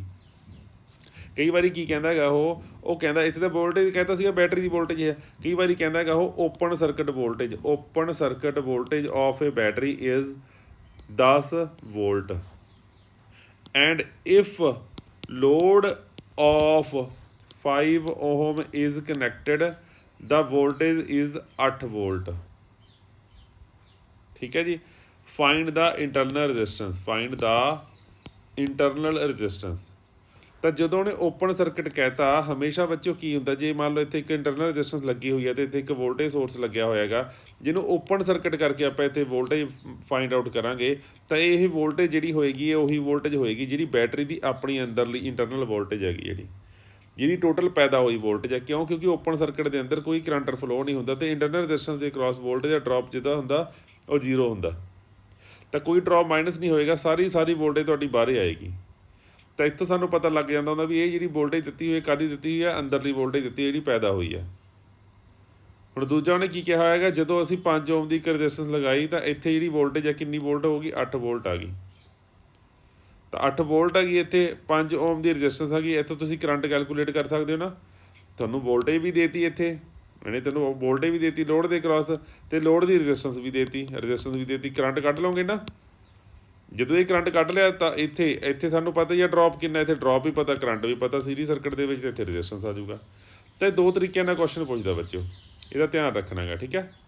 ਅਗਲਾ ਕੁਐਸਚਨ ਵੀ ਜਿਹੜਾ ਲੈਤਾ ਉਹ ਮੈਂ ਸੈੱਲਾਂ ਲਈ ਲੈਤਾ ਹੈਗਾ। ਇਹਦੇ ਵਿੱਚ ਇਹਨੇ ਕਿਹਾ ਹੋਇਆ ਹੈਗਾ an external resistance R is connected to a cell of internal resistance R, maximum current will flow in the external resistance when. ਇਹਦੇ ਵਿੱਚ 2 ਕੇਸ ਨੇਗੇ, ਇਹ ਕੇਸ ਪਹਿਲਾਂ ਸਟੱਡੀ ਕਰ ਦਿਆਂਗੇ ਆਪਾਂ, ਪਹਿਲਾਂ ਕੇਸ ਸਟੱਡੀ ਕਰ ਦਿਆਂਗੇ ਆਪਾਂ, ਫਿਰ ਉਸ ਤੋਂ ਬਾਅਦ ਅੱਗੇ ਵਧਾਂਗੇ। ਇਹ ਗੱਲ ਦੇਖੋ, ਸਾਡੇ ਕੋਲੇ ਜਿਹੜੇ ਸੈੱਲਸ ਹੁੰਦੇ ਹੈਗੇ, ਸੈੱਲਸ ਨੂੰ ਜਾਂ ਤਾਂ ਅਸੀਂ ਲਗਾਉਣੇ ਹੈਗੇ ਸੀਰੀਜ਼ ਦੇ ਵਿੱਚ, ਸੈੱਲਸ ਨੂੰ ਜੋੜਨ ਦੇ 2 ਤਰੀਕੇ ਨੇ, ਜਾਂ ਤਾਂ ਬੱਚੇ ਉਹ ਲੱਗਦੇ ਆ ਸੀਰੀਜ਼ ਦੇ ਵਿੱਚ, ਜਾਂ ਉਹ ਲੱਗਦੇ ਆ ਪੈਰਲ ਦੇ ਵਿੱਚ, ਜਾਂ ਫਿਰ ਸੀਰੀਜ਼ ਪੈਰਲ ਦੋਨਾਂ ਦਾ ਕੰਬੀਨੇਸ਼ਨ ਹੁੰਦਾ ਹੈਗਾ। ਸੀਰੀਜ਼ ਵਾਸਤੇ ਇੱਕ ਜਿਹੜਾ ਲਾਈਨ ਆ ਉਹ ਯਾਦ ਕਰ ਲਿਓ ਤੁਸੀਂ ਕਿ ਮੈਕਸੀਮਮ ਕਰੰਟ ਕਦੋਂ ਫਲੋ ਹੁੰਦਾ, ਮੈਕਸੀਮਮ ਕਰੰਟ ਕਦੋਂ ਫਲੋ ਹੁੰਦਾ ਹੈਗਾ, ਜਾਂ ਮੈਕਸੀਮਮ ਪਾਵਰ ਕਦੋਂ ਫਲੋ ਹੁੰਦੀ ਹੈ, ਜਦੋਂ ਜਿਹੜੀ ਇੰਟਰਨਲ ਰੈਜ਼ਿਸਟੈਂਸ ਹੋਵੇ that should be very very small than the external resistance, load resistance. Load ਦੀ ਰੈਜ਼ਿਸਟੈਂਸ ਬਹੁਤ ਵੱਡੀ ਹੋਣੀ ਚਾਹੀਦੀ ਹੈ as compare to internal resistance, ਕਿ ਜਦੋਂ ਕਦੇ ਵੀ ਸੈੱਲਾਂ ਨੂੰ ਆਪਾਂ ਸੀਰੀਜ਼ ਦੇ ਵਿੱਚ ਲਗਾਈਏ ਤਾਂ ਜਿਹੜੇ ਇਹ ਸੈੱਲਾਂ ਦੀ ਇੰਟਰਨਲ ਰੈਜ਼ਿਸਟੈਂਸ ਹੈਗੀ, ਜਿਹੜੇ ਆਹ 2 3 ਜਿੰਨੇ ਮਰਜ਼ੀ ਸੈੱਲ ਲੱਗੇ ਹੋਏ ਨੇਗੇ, ਜਿਹੜੀ ਇਹਨਾਂ ਦੀ ਆਹ ਰੈਜ਼ਿਸਟੈਂਸ ਹੈਗੀ ਉਹ ਇੰਨੀ ਛੋਟੀ ਹੋਣੀ ਚਾਹੀਦੀ ਹੈ ਕਿ ਇਹਨਾਂ ਦੇ ਅੰਦਰ ਵੋਲਟੇਜ ਡਰੋਪ ਨਾ ਮਾਤਰ ਹੋਵੇ, ਤਾਂ ਕਿ ਸਾਰੀ ਜਿਹੜੀ ਵੋਲਟੇਜ ਸਾਡੀ ਉਹ ਲੋਡ ਦੇ ਕ੍ਰਾਸ ਹੋ ਜੇ। ਤਾਂ ਸੀਰੀਜ਼ ਵਾਸਤੇ ਕੀ ਹੁੰਦਾ ਜੀ, R L should be greater than the load resistance. ਇੱਥੇ ਜਿਹੜੀ ਰੈਜ਼ਿਸਟੈਂਸ ਲਗਾਉਣੀ ਹੈ, ਇਹ ਰੈਜ਼ਿਸਟੈਂਸ ਜਿੰਨੀ ਵੱਡੀ ਹੋਏਗੀ ਉਹਨਾਂ ਸਾਡਾ ਜਿਹੜੀ ਵੋਲਟੇਜ ਡਰੋਪ ਆ, ਜਿਹੜੀ ਵੋਲਟੇਜ ਹੈਗੀ ਇਹਨਾਂ ਬੈਟਰੀਆਂ ਦੁਆਰਾ ਪੈਦਾ ਕੀਤੀ ਗਈ ਵੋਲਟੇਜ ਆ, ਉਹ ਲੋਡ ਦੇ ਕ੍ਰਾਸ ਆਏਗੀ, ਕਿਉਂਕਿ ਜਿੰਨੀ ਵੋਲਟੇਜ ਲੋਡ ਦੇ ਕ੍ਰਾਸ ਆਏਗੀ, ਵੋਲਟੇਜ ਦੇ ਡਾਇਰੈਕਟਲੀ ਪ੍ਰਪੋਰਸ਼ਨਲ ਕਰੰਟ ਹੁੰਦਾ ਹੈਗਾ, ਉਨਾ ਹੀ ਕਰੰਟ ਫਲੋ ਹੋਏਗਾ, ਜਿਹੜਾ ਕਿ ਸਾਡੇ ਲਈ ਫਾਇਦੇਮੰਦ ਆ। ਤਾਂ ਇਹ ਹੈਗਾ ਸੀਰੀਜ਼ ਵਾਸਤੇ। ਪੈਰਲ ਵਾਸਤੇ ਇਸ ਤੋਂ ਪੁੱਠਾ ਕਰ ਲੈਣਾ ਹੈਗਾ। ਪੈਰਲ ਵਾਸਤੇ ਮੈਕਸੀਮਮ ਕਰੰਟ ਕਦੋਂ ਫਲੋ ਹੁੰਦਾ ਹੈਗਾ, ਮੈਕਸੀਮਮ ਕਰੰਟ ਉਦੋਂ ਫਲੋ ਹੁੰਦਾ ਜਦੋਂ ਲੋਡ ਰੈਜ਼ਿਸਟੈਂਸ ਜਿਹੜੀ ਹੈਗੀ that should be very very lace than the internal resistance. ਜਦੋਂ ਪੈਰਲ ਦੇ ਵਿੱਚ ਅਸੀਂ ਗੱਲ ਕਰ ਦਿਆਂਗੇ, ਪੈਰਲ ਦੇ ਵਿੱਚ ਕੀ ਹੈਗਾ, ਕਰੰਟ ਕਿੱਧਰ ਨੂੰ ਅਸੀਂ ਪਹੁੰਚਾਉਣਾ, ਕਰੰਟ ਪਹੁੰਚਾਉਣਾ ਅਸੀਂ ਲੋਡ ਵੱਲ। ਤਾਂ ਲੋਡ ਵਾਲੀ ਜਿਹੜੀ ਰੈਜ਼ਿਸਟੈਂਸ ਆ that should be very very small, ਉਹ ਜਿੰਨੀ ਸਮੋਲ ਹੋਏਗੀ ਉਨਾ ਹੀ ਕਰੰਟ ਇਹਦੇ ਵਿੱਚ ਜ਼ਿਆਦਾ ਜਾਏਗਾ। ਤਾਂ ਲੋਡ ਰੈਜ਼ਿਸਟੈਂਸ ਜਿਹੜੀ ਇਹਦੇ ਵਿੱਚ ਵੱਡੀ ਹੋਣੀ ਚਾਹੀਦੀ ਆ than the internal resistance of each cell. ਇਹ 2 ਗੱਲਾਂ ਕਲੀਅਰ ਹੋ ਗਈਆਂ। ਪਰ ਜੇ ਹੁਣ ਸੀਰੀਜ਼ ਪੈਰਲਲ ਕੰਬੀਨੇਸ਼ਨ ਇਕੱਠਾ ਹੋਵੇ, ਜਿਵੇਂ ਤੁਹਾਨੂੰ ਉਹਦੇ ਵਿੱਚ ਕਰਾਇਆ ਸੀਗਾ, ਤੁਸੀਂ ਇਹ ਕੁਐਸਚਨ ਕਰ ਲਏ ਹੋਣਗੇ, ਕੋਰਸ ਤੁਸੀਂ ਕੀਤਾ ਹੋਊ ਸਾਰਾ। ਜਿਨ੍ਹਾਂ ਨੇ ਨਹੀਂ ਵੀ ਲੈਤਾ ਹੋਇਆ ਕੋਰਸ ਉਹਨਾਂ ਵਾਸਤੇ ਫ੍ਰੀ ਦੇ ਵਿੱਚ ਵੀ ਪਿਆ ਗਿਆ ਸੀ ਸਰਕਟ ਦਾ ਸਾਰਾ। ਮੰਨ ਲਓ ਇੱਦਾਂ ਕਰਕੇ ਬੈਟਰੀਆਂ ਜਿਹੜੀਆਂ ਲੱਗੀਆਂ ਹੋਈਆਂ ਨੇਗੀਆਂ, ਇੱਦਾਂ ਲੱਗੀਆਂ ਹੋਈਆਂ ਨੇਗੀਆਂ, 2 ਸੈੱਲ ਨੇ ਜਿਹੜੇ ਉਹ ਪਹਿਲਾਂ ਸੀਰੀਜ਼ 'ਚ ਲੱਗੇ ਹੋਏ ਨੇਗੇ, ਫਿਰ ਉਸ ਤੋਂ ਬਾਅਦ ਉਹਦੇ ਪੈਰਲ ਦੇ ਵਿੱਚ ਇੱਦਾਂ ਕਰਕੇ ਲੱਗੇ ਹੋਏ ਨੇਗੇ। ਇਹ ਹੁਣ ਸੀਰੀਜ਼ ਕੰਬੀਨੇਸ਼ਨ ਵੀ ਹੈਗਾ, ਇਹ ਆਪਸ ਦੇ ਵਿੱਚ ਪੈਰਲਲ ਕੰਬੀਨੇਸ਼ਨ ਵੀ ਆ। ਇਸ ਕੇਸ ਦੇ ਵਿੱਚ ਕੀ ਹੁੰਦਾ, ਇਸ ਕੇਸ ਦੇ ਵਿੱਚ ਨਾ ਤਾਂ ਸੀਰੀਜ਼ ਵਾਲਾ ਕਨੈਕਸ਼ਨ ਲੈਣੇ ਆ, ਨਾ ਆਪਾਂ ਪੈਰਲਲ ਵਾਲੇ ਲੈਣੇ ਆ। ਇਸ ਵੇਲੇ ਜਿਹੜਾ ਅਸੀਂ ਯੂਜ਼ ਕਰਨਾ ਉਹ ਮੈਕਸੀਮਮ ਪਾਵਰ ਟਰਾਂਸਫਰ ਥਿਊਰਮ ਵਾਲੀ ਜਿਹੜੀ ਹੈਗੀ ਕੰਸੈਪਟ ਉਹ ਯੂਜ਼ ਕਰਨਾ। ਮੈਕਸੀਮਮ ਪਾਵਰ ਟਰਾਂਸਫਰ ਥਿਊਰਮ ਕੀ ਕਹਿੰਦੀ ਹੈਗੀ, ਮੈਕਸੀਮਮ ਪਾਵਰ ਟਰਾਂਸਫਰ ਥਿਊਰਮ ਕਹਿੰਦੀ ਆ ਕਿ ਜੇ ਇੰਟਰਨਲ ਰੈਜ਼ਿਸਟੈਂਸ ਜਿਹੜੀ that is equal to load resistance ਹੋ ਜਾਵੇ ਤਾਂ ਉੱਥੇ ਮੈਕਸੀਮਮ ਕਰੰਟ ਜਿਹੜਾ ਹੁੰਦਾ ਜਾਂ ਮੈਕਸੀਮਮ ਪਾਵਰ ਫਲੋ ਹੁੰਦੀ ਆ। ਤਾਂ ਇਹ ਜਿਹੜਾ ਕੁਐਸਚਨ ਸੀਗਾ, ਨਾ ਤਾਂ ਇਹਦੇ ਵਿੱਚ ਸੀਰੀਜ਼ ਕਿਹਾ ਹੋਇਆ ਸੀਗਾ, ਨਾ ਇਹਦੇ ਵਿੱਚ ਪੈਰਲਲ ਕਿਹਾ ਹੋਇਆ ਸੀਗਾ। ਉਹਨੇ ਕਿਹਾ ਸੀ an external resistance is connected to a cell of internal resistance R, maximum current will flow. ਨਾ ਤਾਂ ਸੀਰੀਜ਼ ਦੀ ਗੱਲ ਕੀਤੀ ਸੀ, ਨਾ ਪੈਰਲਲ ਦੀ ਕੀਤੀ ਸੀਗੀ। ਤਾਂ ਇਸ ਵਾਸਤੇ ਸਾਡਾ ਜਿਹੜਾ ਆਨਸਰ ਹੈਗਾ, ਜੇ ਕਿਸੇ ਸੀਰੀਜ਼ ਪੈਰਲਲ ਦੀ ਨਹੀਂ ਕੀਤੀ, ਇਹਦਾ ਮਤਲਬ ਕੀ ਹੈ ਸੀਰੀਜ਼ ਪੈਰਲਲ ਦੋਨਾਂ ਦੀ ਗੱਲ ਹੋ ਰਹੀ ਹੈ, ਤਾਂ ਫਿਰ ਸਾਡਾ ਆਨਸਰ ਇਹ ਆਊਗਾ। ਜੇ ਇਕੱਲੇ ਸੀਰੀਜ਼ ਦੀ ਗੱਲ ਕੀਤੀ ਹੁੰਦੀ ਫਿਰ ਆਂਸਰ ਕਿਹੜਾ ਹੋਣਾ ਸੀਗਾ, ਦੱਸ ਸਕਦੇ ਹੋ ਉਹਦੇ ਵਿੱਚੋਂ? ਆਰ ਵੱਡੀ ਆਰ ਹੈਗੀ ਹੈ ਲੋਡ ਰੈਜ਼ਿਸਟੈਂਸ ਨੂੰ ਦੱਸ ਰਹੀ ਹੈ ਕਿ ਛੋਟੀ ਆਰ ਇੰਟਰਨਲ ਰੈਜ਼ਿਸਟੈਂਸ ਨੂੰ ਦੱਸ ਰਹੀ ਹੈ, ਤਾਂ ਸਾਡਾ ਲੋਡ ਰੈਜ਼ਿਸਟੈਂਸ ਵੱਡਾ ਹੋਣਾ ਚਾਹੀਦਾ। ਤਾਂ ਸੀਰੀਜ਼ ਵਾਸਤੇ ਸਾਡੇ ਕੋਲ ਕਿਹੜਾ ਆਪਸ਼ਨ ਸਹੀ ਆਊਗੀ? ਸੈਕਿੰਡ ਆਪਸ਼ਨ ਸਾਡੀ ਸੀਰੀਜ਼ ਵਾਸਤੇ ਆਊਗੀ। ਤੇ ਜਿਹੜੀ ਆਹ ਆਪਸ਼ਨ ਆ ਫਸਟ ਆਪਸ਼ਨ ਆ ਗਈ, ਇਹ ਕਾਹਦੇ ਵਾਸਤੇ ਆ? ਪੈਰਲ ਵਾਸਤੇ ਆ ਕਿ R should be less than the internal resistance. ਇਹ ਪੈਰਲ ਵਾਸਤੇ ਹੈਗੀ, ਠੀਕ ਹੈ ਜੀ। ਇਹ ਹੈਗੀ ਆ ਸੀਰੀਜ਼ ਵਾਸਤੇ, ਆਹ ਵਾਲੀ ਇਹ ਹੈਗੀ ਆ ਸੀਰੀਜ਼ ਪੈਰਲ ਜਦੋਂ ਬੋਥ ਕਨੈਕਸ਼ਨ ਹੋਣ। ਤਾਂ ਮੈਨੂੰ ਲੱਗਦਾ ਕਿ ਇਹ ਕਲੀਅਰ ਹੋ ਗਿਆ ਹੋਏਗਾ ਟੌਪਿਕ ਤੁਹਾਨੂੰ। ਚਲੋ ਅੱਗੇ ਸਟਾਰਟ ਕਰ ਦਿਆਂਗੇ ਆਪਾਂ ਹੁਣ। ਅਗਲਾ ਜਿਹੜਾ ਕੁਐਸਚਨ ਹੈਗਾ ਸਾਡਾ, ਦੇਖੋ ਕੀ ਕਹਿੰਦਾ ਗਾ। ਕਹਿੰਦਾ 5 cell each of EMF E and internal resistance R connected in series. Series ਦੇ ਵਿੱਚ ਕਨੈਕਟ ਕਰ ਲਏ ਪੰਜ ਜਿਹੜੇ ਨੇ EMF ਜਿਹੜੇ ਸੈੱਲ ਨੇ, 5 ਸੈੱਲਾਂ ਨੂੰ ਜਦੋਂ ਆਪਾਂ ਸੀਰੀਜ਼ ਕਨੈਕਟ ਕਰਾਂਗੇ ਤਾਂ ਜੇ ਸੀਰੀਜ਼ ਦੇ ਵਿੱਚ ਜਿਹੜਾ ਸੈੱਲ ਹੁੰਦੇ ਨੇਗੇ ਉਹ ਕੀ ਹੁੰਦੇ ਹੈਗੇ ਸੀਰੀਜ਼ ਦੇ ਵਿੱਚ? ਇਹ ਹਮੇਸ਼ਾ ਐਡ ਹੁੰਦੇ ਨੇ, ਸਮ ਹੋ ਜਾਂਦਾ ਹੁੰਦਾ ਇਹਨਾਂ ਦਾ। ਸੀਰੀਜ਼ ਦੇ ਵਿੱਚ ਜਿਹੜੇ ਸੈੱਲ ਆ ਉਹ ਜੁੜ ਜਾਂਦੇ ਆ। ਪਰ ਸਾਰੀ ਸਟੇਟਮੈਂਟ ਪੜ੍ਹ ਲੈਂਦੇ। If due to oversight one cell is connected wrongly connected, equivalent EMF and internal resistance ਕੀ ਹੋਏਗੀ? ਉਹ ਕਹਿੰਦਾ ਕੀ ਹੋਇਆ, ਕਿਸੇ ਵੀ ਕਾਰਨ ਕਰਕੇ ਸਾਡੇ ਕੋਲੋਂ ਇੱਕ ਜਿਹੜਾ ਸੈੱਲ ਹੈਗਾ ਉਹ ਗਲਤ ਡਾਇਰੈਕਸ਼ਨ ਦੇ ਵਿੱਚ ਜੁੜ ਗਿਆ। ਮੰਨ ਲਓ ਆਹ ਸੀਗਾ 1 2 3 4 ਸਹੀ ਜੁੜੇ ਤੇ ਇੱਕ ਹੈਗਾ ਜਿਹੜਾ ਉਹ ਗਲਤ ਜੁੜ ਗਿਆ। ਸਹੀ ਗਲਤ ਕਨੈਕਸ਼ਨ ਦਾ ਪਤਾ ਨਾ, ਸਹੀ ਕਨੈਕਸ਼ਨ ਦੇ ਜਦੋਂ ਕਿਸੇ ਸੈੱਲ ਦੇ ਨੈਗੇਟਿਵ ਦੇ ਨਾਲ ਪੋਜ਼ਿਟਿਵ ਜੁੜਿਆ ਹੋਵੇ ਤਾਂ ਇਹ ਸਹੀ ਕਨੈਕਸ਼ਨ ਹੈਗੇ। ਪਰ ਆਹ ਸੈੱਲ ਜਿਹੜਾ ਦੇਖੋ ਇਹਦੇ ਨੈਗੇਟਿਵ ਦੇ ਨਾਲ ਨੈਗੇਟਿਵ ਜੁੜਿਆ ਹੋਇਆ, ਤਾਂ ਆਹ ਕਨੈਕਸ਼ਨ ਰੋਂਗ ਆ। ਤਾਂ ਇੱਕ ਸੈੱਲ ਆ ਜਿਹੜਾ ਅਸੀਂ ਪੁੱਠਾ ਜੋੜਤਾ।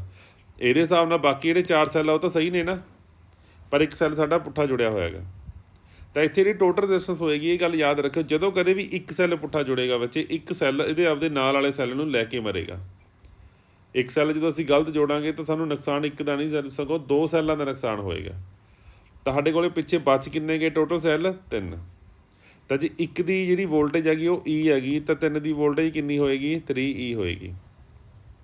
ਹੁਣ ਗੱਲ ਰਹਿ ਗਈ ਇੰਟਰਨਲ ਰੈਜ਼ਿਸਟੈਂਸ ਦੀ। ਇਹਨਾਂ ਦੇ ਨਾਲ ਇੱਕ ਇੰਟਰਨਲ ਰੈਜ਼ਿਸਟੈਂਸ ਹੁੰਦੀ ਹੈਗੀ, 5 ਸੈੱਲਾਂ ਦੀ ਕੋਈ ਨਾ ਕੋਈ ਇੰਟਰਨਲ ਰੈਜ਼ਿਸਟੈਂਸ ਹੋਵੇਗੀ ਨਾ।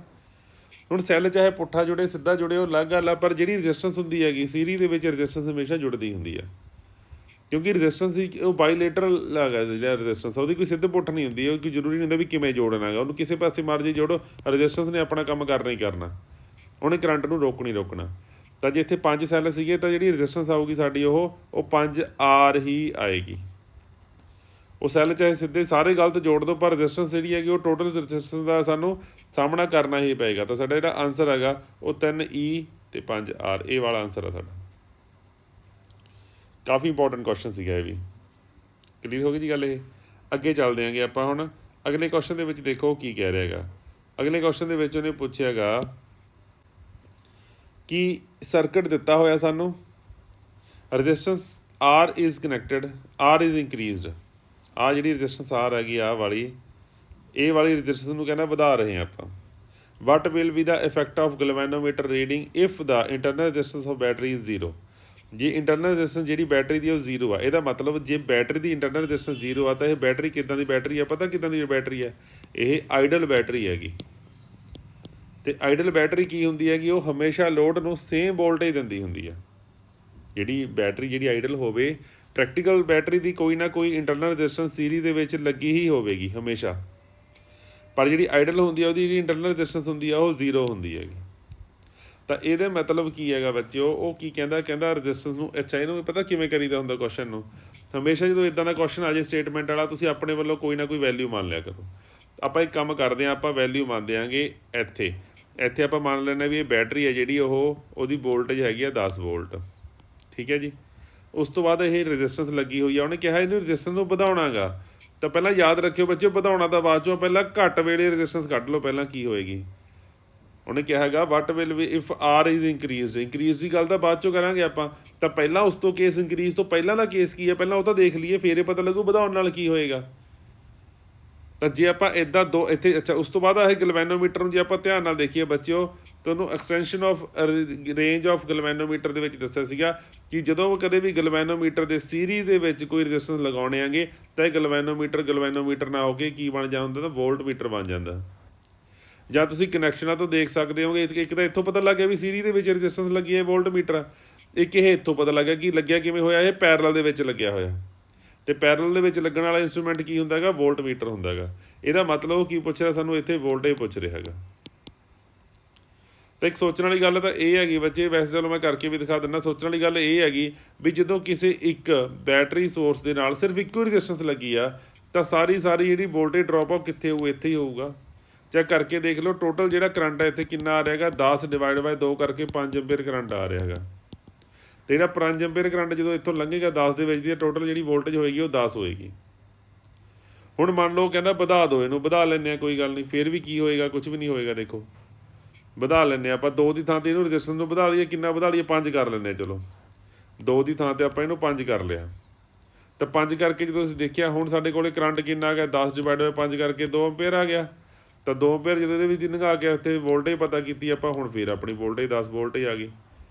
ਤਾਂ ਅਸੀਂ ਕੀ ਕਹਿਣਾ, ਇਹ ਕਹਿ ਕੇ ਰਹੇ ਹੈਗੇ ਕਿ ਲੋਡ ਨੂੰ ਚਾਹੇ ਵਧਾ ਲਓ ਚਾਹੇ ਘਟਾ ਲਓ, ਕਿਸ ਕੇਸ ਦੇ ਵਿੱਚ ਜੇ ਇੰਟਰਨਲ ਰੈਜ਼ਿਸਟੈਂਸ 0 ਆ ਗਈ ਤਾਂ ਲੋਡ ਚਾਹੇ ਵਧਾਈ ਜਾਓ ਚਾਹੇ ਘਟਾਈ ਜਾਓ ਬੱਚੇ, ਹਮੇਸ਼ਾ ਜਿਹੜੀ ਆ ਟਰਮੀਨਲ ਵੋਲਟੇਜ ਹੈ, ਜਿਹੜੀ ਸਾਡੀ ਇੰਟਰਨਲ ਵੋਲਟੇਜ ਹੈ, ਜਿਹੜੀ ਟੋਟਲ ਵੋਲਟੇਜ ਪ੍ਰੋਡਿਊਸਡ ਹੋਈ ਹੈਗੀ, ਇਹ ਲੋਡ ਦੇ ਕ੍ਰਾਸ ਇੰਨੀ ਵੋਲਟੇਜ ਹੀ ਪਹੁੰਚੇਗੀ। ਬੜਾ ਇੰਪੋਰਟੈਂਟ ਕੰਸੈਪਟ ਹੈ ਇਹ। ਤਾਂ ਆਂਸਰ ਆਏਗਾ it will not change in case of if the battery has 0 internal resistance. ਹੁਣ ਅਗਲੇ ਕੁਐਸਚਨ ਤੇ ਆ ਜਾਓ। ਇਨ ਅਬਵ ਕੁਐਸਚਨ ਕਹਿੰਦਾ if the battery has finite value of internal resistance. ਇੱਕ ਹੁੰਦੀ ਆ ਇਨਫਾਈਨਾਈਟ ਹੁੰਦੀ ਆ ਬੇਅੰਤ, ਬਹੁਤ ਜ਼ਿਆਦਾ, ਇਨਫਿਨਿਟੀ। ਇੱਕ ਹੁੰਦੀ ਆ ਫਾਈਨਾਈਟ, ਵੀ ਕੋਈ ਨਾ ਕੋਈ ਵੈਲਿਊ ਹੈਗੀ ਆ, ਕੋਈ ਫਾਈਨਾਈਟ ਵੈਲਿਊ ਹੈਗੀ 2 3 4 5 ਕਿੰਨੀ ਮਰਜ਼ੀ। Then what will be the effect of galvanometer reading. ਹੁਣ ਕੇਸ ਬਦਲ ਗਿਆ ਬੱਚਿਓ। ਹੁਣ ਉਹਨੇ ਕਿਹਾ ਇੱਕ ਬੈਟਰੀ ਹੈਗੀ, ਆਪਾਂ ਇੱਥੇ ਲਗਾ ਲੈਂਦੇ ਹਾਂ, ਬੈਟਰੀ ਲਗਾ ਲੈਂਦੇ ਹਾਂ ਆਪਾਂ 20 ਵੋਲਟ ਦੀ। ਉਹੀ ਗੱਲ ਆ ਬੱਚੇ, ਆਪਦੇ ਕੋਲੋਂ ਕਰਕੇ ਦੇਖਣਾ, ਪੂਰਾ ਰੱਟਾ ਨਾ ਮਾਰ ਕੇ ਜਾਇਓ ਪੇਪਰ ਦੇ ਵਿੱਚ ਇਹਨੂੰ। ਇਹਦੀ ਆਪਣੀ ਕੋਈ ਨਾ ਕੋਈ ਇੰਟਰਨਲ ਰੈਜ਼ਿਸਟੈਂਸ ਲਿਖ ਲਈ ਆਪਾਂ ਲਿਖ ਲੈਂਦੇ ਹਾਂ, ਇਹ ਲਿਖ ਲੈਂਦੇ 1 ਓਮ।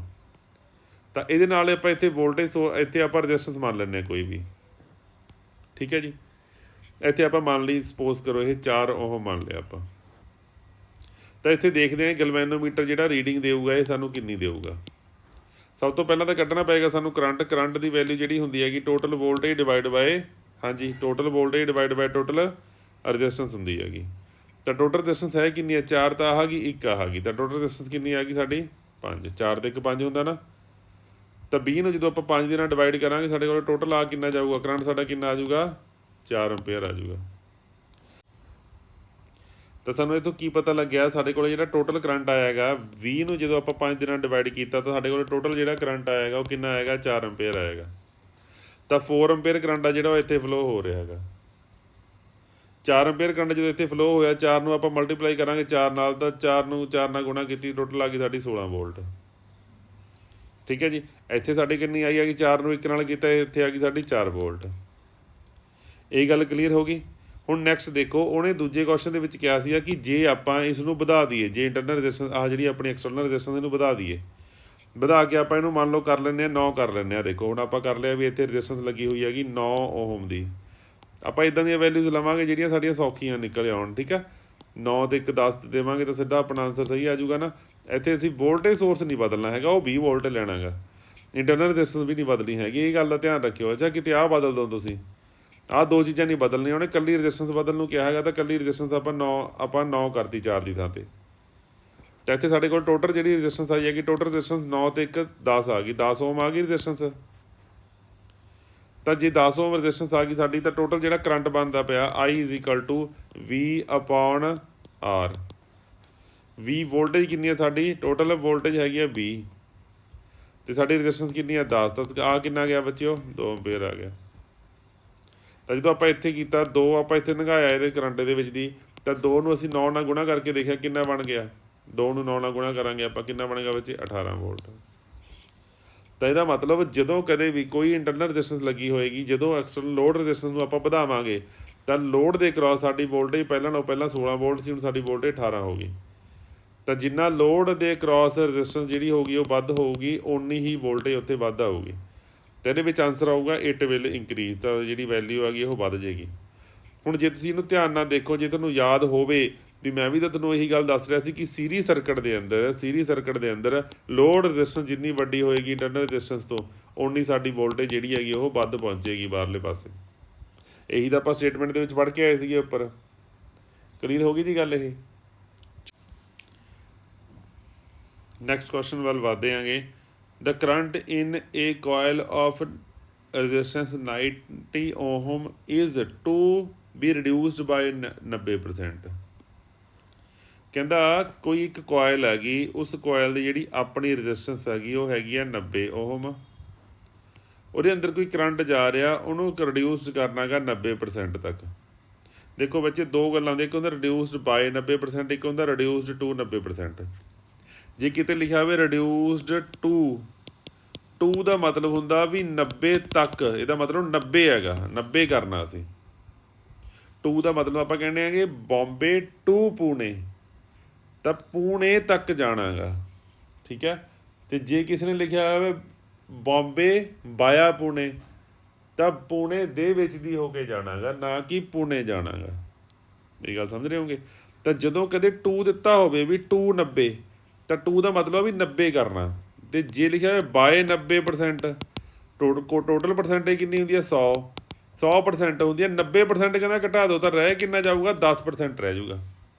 ਤਾਂ ਇੱਥੇ ਉਹਨੇ ਕੀ ਕਿਹਾ ਗਾ, ਰਿਡਿਊਸਡ ਬਾਏ 90% ਕਿਹਾ, ਟੂ ਨਹੀਂ ਕਿਹਾ। ਇਹਦਾ ਮਤਲਬ 90% ਘਟਾ ਦਿਓ, ਤਾਂ ਰਹਿ ਕਿੰਨਾ ਜਾਵੇ, ਇੱਥੇ ਕਰੰਟ ਰਹਿ ਜੇ ਸਿਰਫ 10, ਇੱਥੇ ਕਰੰਟ ਸਿਰਫ 10% ਰਹਿ ਜੇ। ਤਾਂ ਕੋਈ ਕਰੰਟ ਮੰਨ ਲਓ ਪਹਿਲਾਂ ਸਾਡੇ ਕੋਲ ਕਰੰਟ ਕਿੰਨਾ ਸੀਗਾ, ਮੰਨ ਲਓ ਪਹਿਲਾਂ ਜਿਹੜਾ ਕਰੰਟ ਸੀਗਾ ਉਹ 10 ਐਂਪੀਅਰ ਸੀਗਾ। ਹੁਣ ਇਹਦਾ 90% ਕਿੰਨਾ ਹੋਊਗਾ, 9 ਹੋਊਗਾ। 90% 10 ਦਾ 90% ਤਾਂ ਕੱਢਣਾ ਹੁੰਦਾ ਨਾ, 90% ਆਫ 10, ਠੀਕ ਹੈ। ਆ ਜਾਣਾ ਕੱਟ ਜਾਏਗਾ, ਕਿੰਨਾ ਆ ਜਾਏਗਾ 9 ਆ ਜਾਏਗਾ ਨਾ। ਇਹਦਾ ਮਤਲਬ 9 ਘਟਾ ਦੇਣਾ, ਅਤੇ ਇੱਥੇ ਕਰੰਟ ਕਿੰਨਾ ਜਾਵੇ, ਸਿਰਫ ਔਰ ਸਿਰਫ 1 ਜਾਵੇ। ਤਾਂ ਬਾਕੀ ਕਰੰਟ ਕਿੱਧਰ ਦੀ ਜਾਵੇ, ਪਹਿਲਾਂ ਸਾਡੇ ਕੋਲ ਕਰੰਟ ਹੈ ਕਿੰਨਾ ਸੀਗਾ, ਟੋਟਲ 10 ਸੀਗਾ। ਤਾਂ ਇੱਥੇ ਕਰੰਟ ਕਿੰਨਾ ਰਹਿ ਗਿਆ, ਰਿਡਿਊਸਡ ਬਾਏ 90%, ਇੱਥੇ ਘਟਾਤਾ ਅਸੀਂ। ਤਾਂ ਬਾਕੀ ਕਰੰਟ ਕਿੱਧਰੋਂ, ਟੋਟਲ ਕਰੰਟ ਸੀਗਾ ਸਾਡਾ 10, ਅਸੀਂ ਪੈਰਲ ਦੇ ਵਿੱਚ ਲਾ ਕੇ ਸਾਡੇ ਕੋਲ ਕਰੰਟ ਦੋ ਹਿੱਸਿਆਂ 'ਚ ਜਾਣ ਲੱਗ ਗਿਆ। ਇੱਕ ਇੱਧਰ ਗਿਆ, ਠੀਕ ਹੈ ਬੱਚਿਓ, ਆਹ ਤੋਂ ਕੱਟ ਦਿਓ, ਇੱਕ ਇੱਧਰ ਗਿਆ, ਅਤੇ ਇੱਧਰਲੇ ਪਾਸੇ ਕਿੰਨਾ ਜਾਊਗਾ, ਇੱਧਰਲੇ ਪਾਸੇ ਹੁਣ 9 ਜਾਊਗਾ, ਠੀਕ ਹੈ। ਤਾਂ ਹੁਣ ਦੇਖ ਲਓ ਜੀ, ਤਾਂ ਇੱਧਰਲੇ ਪਾਸੇ ਜੇ 9 ਐਂਪੀਅਰ ਜਾਊ, ਇੱਥੇ ਰੈਜ਼ਿਸਟੈਂਸ ਕਿੰਨੇ ਦੀ ਲਗਾਈਏ ਕਹਿੰਦੇ। ਜੇ ਦੋਨੇ ਸਰਕਟ ਆਪਸ ਦੇ ਵਿੱਚ ਪੈਰਲ ਦੇ ਵਿੱਚ ਨੇਗੇ, ਤਾਂ ਇਹਨਾਂ ਦੋਨਾਂ ਸਰਕਟਾਂ ਦੇ ਕ੍ਰਾਸ ਜਿਹੜੀ ਵੋਲਟੇਜ ਹੋਏਗੀ ਦੈਟ ਸ਼ੁੱਡ ਵੀ ਇਕੁਅਲ। ਤਾਂ ਵੋਲਟੇਜ ਜੇ ਸਾਡੀ ਇਕੁਅਲ ਆ ਗਈ, ਅਸੀਂ ਵੋਲਟੇਜ ਫਾਈਂਡ ਕਰ ਲੈਂਦੇ ਹਾਂ ਕਿਸੇ ਇੱਕ ਦੇ ਕ੍ਰਾਸ। ਵੋਲਟੇਜ ਦਾ ਫਾਰਮੂਲਾ ਹੁੰਦਾ ਕਰੰਟ ਮਲਟੀਪਲਾਈ ਬਾਏ ਰੈਜ਼ਿਸਟੈਂਸ।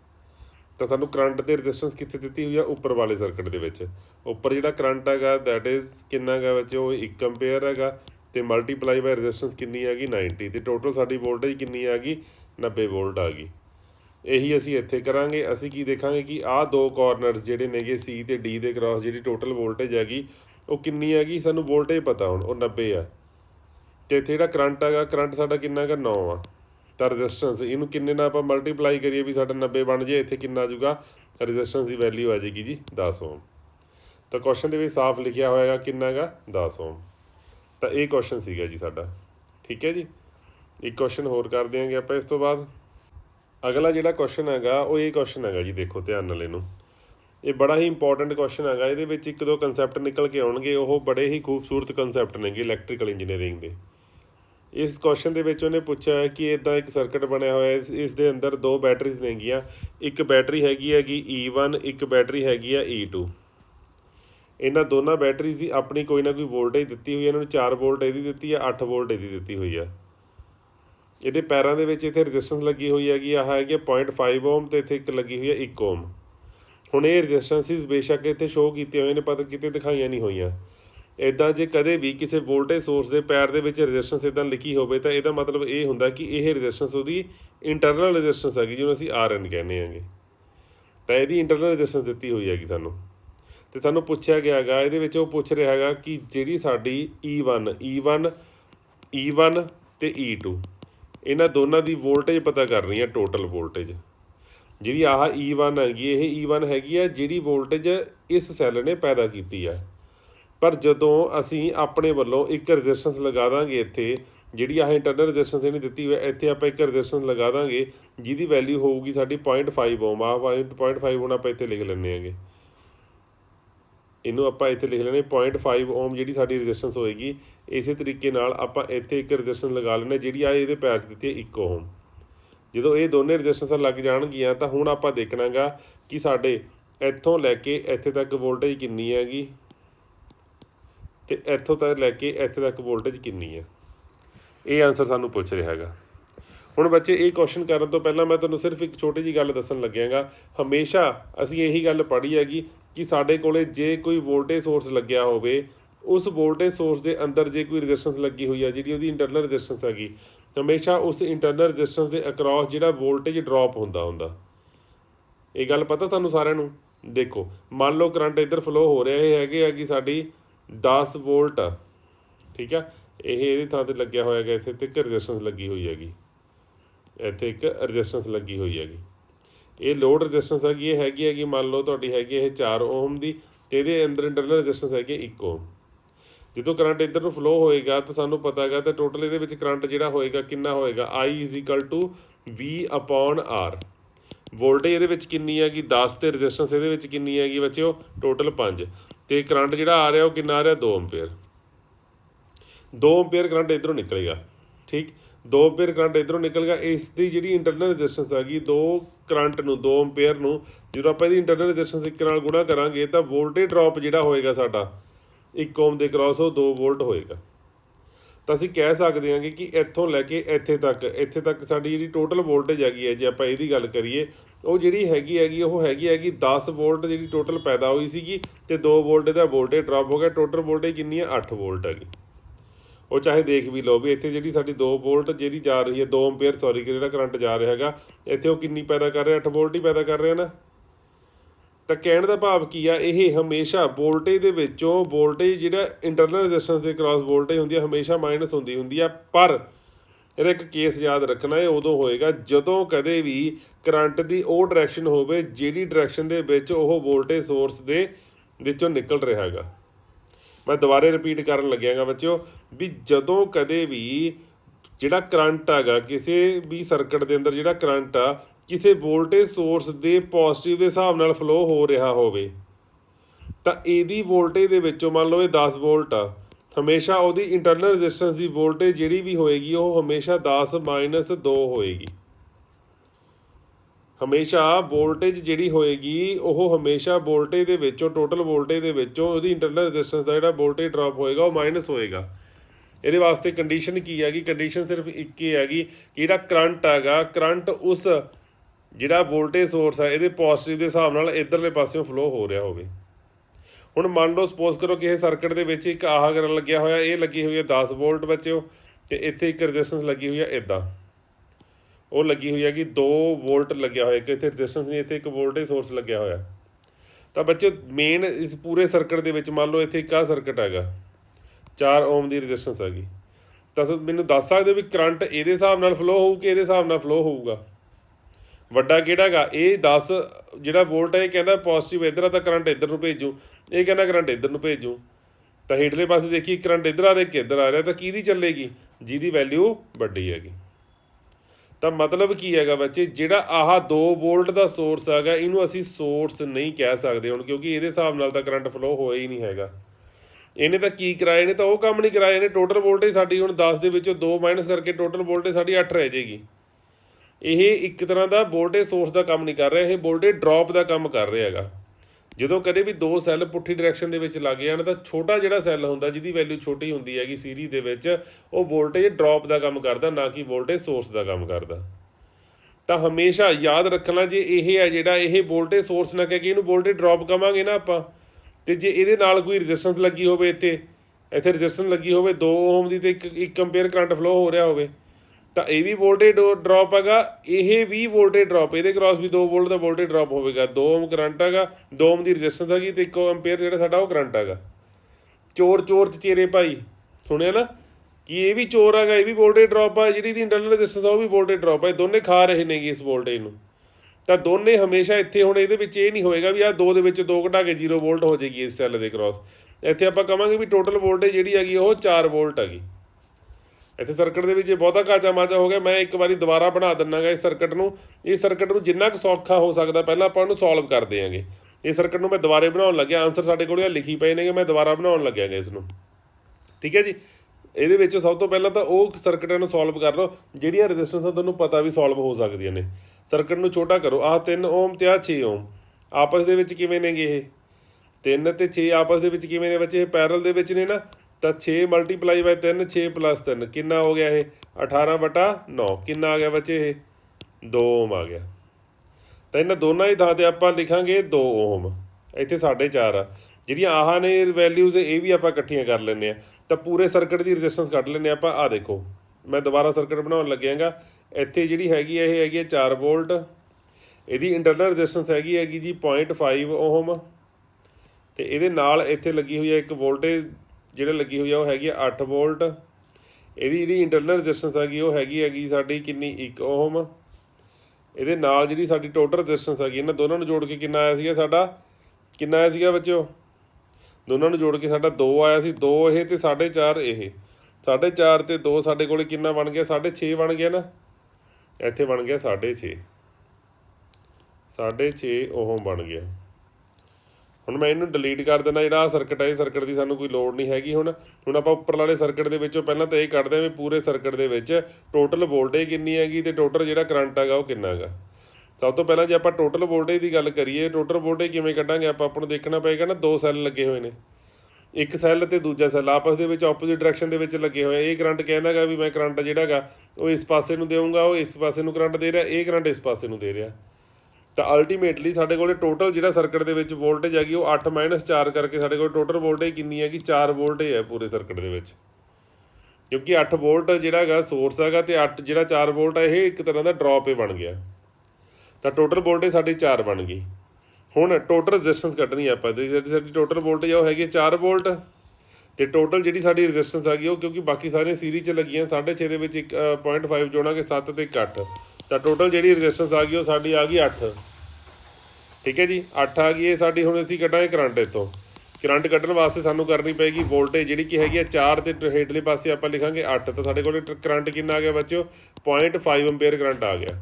ਇੱਥੇ ਤੱਕ ਆਪਾਂ ਸਰਕਟ ਦੇ ਪਹੁੰਚ ਚੁੱਕੇ ਹਾਂਗੇ, 0.5 ਐਂਪੀਅਰ ਕਰੰਟ ਤੱਕ ਪਹੁੰਚ ਚੁੱਕੇ ਹਾਂਗੇ। ਤੇ 0.5 ਕਰੰਟ ਦੀ ਡਾਇਰੈਕਸ਼ਨ ਕਿਹੜੀ ਆ ਬੱਚਿਓ, ਆਹ, ਕਿਉਂਕਿ ਆਹ ਤਾਂ ਛੋਟਾ ਕਿ ਇਹਦੇ ਹਿਸਾਬ ਨਾਲ ਤਾਂ ਕਰੰਟ ਫਲੋ ਨਹੀਂ ਹੋਣਾ ਹੈਗਾ।